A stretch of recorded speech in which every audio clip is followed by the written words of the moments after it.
서울시에서 전월세 보증금 지원센터라고 하는 센터가 있습니다. 전월세 네. 보증금을 보증금 지원해주는 지원센터. 센터. 네, 그러니까 그런 이 데가 있군요. 최초에 네. 이 제목이 나왔던 배경은 예를 들면 전세금이나 월세 보증금의 경우에도 꽤 규모가 크지 않습니까? 그렇죠. 예를 들면 1,000만 원 네. 정도가 되면 그 보증금을 받아야 그 다음 들어갈 집에 잔금을 치를 수 있죠. 그렇죠. 근데 이게 집주인께서 어떤 이유로든 그것을 제때 주시지 않으면 네. 새로 들어갈 집에도 계약이 사실 파기되는 경우가 많이 있었어요. 네.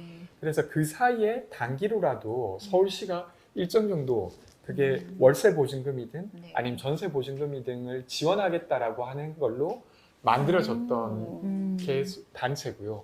기관이고요. 근데 여기에서는 그런 것만 지원해 주는 게 아니라 임대차 분쟁 전반을 지원해 주고 있습니다. 네. 그래서 그러한 상담들을 거기에서 받으셔도 좋고요. 법률적인 상담도 가능한 거죠. 물론입니다. 네. 이런 그리고- 데가 있는 줄 처음 알았어요. 네.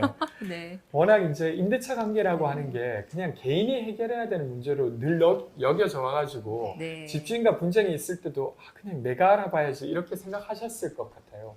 근데 그런 기관이 있다는 것도 있고, 그리고 혹여나 집주인과 뭐 입주할 때 아니면 살고 계시면서 혹은 아니면 퇴거할 때 뭔가 이건 부당한 것 같은데 소송까지 가기에는 네. 너무 뭐 무섭기도 하고 네. 소송 비용도 내기가 어려우니까 혹시 그 전 단계에서 뭔가 조정할 수는 없을까라고 할 때 주택임대차 분쟁조정위원회라고 하는 곳이 있습니다.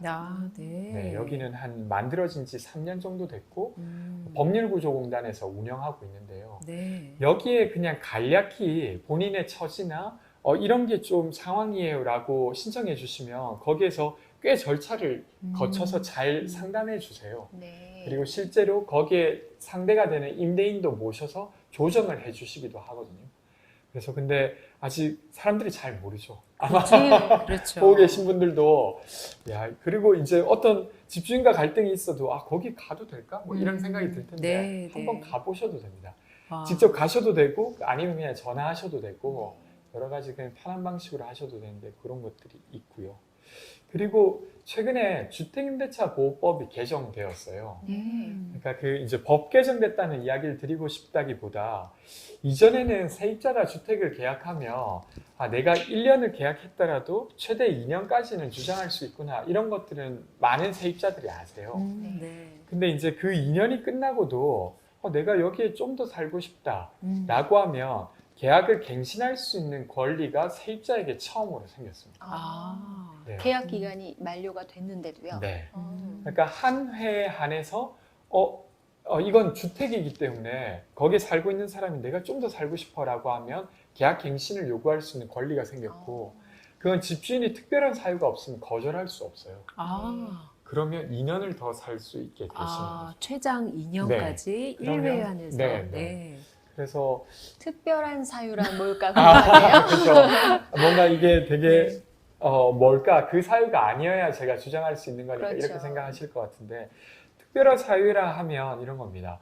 그 세입자가 그 공간에 살면서 2달치 월세를 미뤄졌다거나 네. 혹은 아니면 그 집을 막 고의로 부숴버렸어요. 네. 근데 그런 경우 많지는 네, 않겠죠. 네.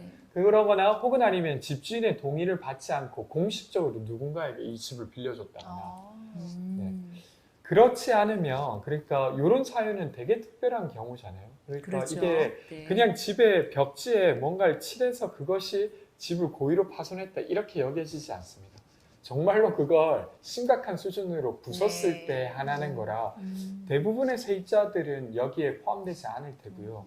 근데 그게 아닌 경우에는 집주인이 본인께서 거기에서 살게 될 사유가 있었을 때나 네. 혹은 아니면 본인의 집주인의 그러니까 부모나 아니면 자손이 거기에 살아야 될 이유가 있다고 증명되었을 때만 그 계약갱신 요구를 거절할 수 있어요. 네. 그러니까 그래서 그런 경우가 아니라고 하면 주장할 수 있으니까 특히나 코로나나 이럴 때 이사를 하게 되면 뭐 이제 규모에 따라 다 다르지만 좋게 50만 원에서 뭐 많게는 150만 원 이렇게까지도 다 비용이 들잖아요. 그렇죠. 그리고 그것도 찾아다니시는 게 얼마나 그렇죠. 일이에요. 그렇죠.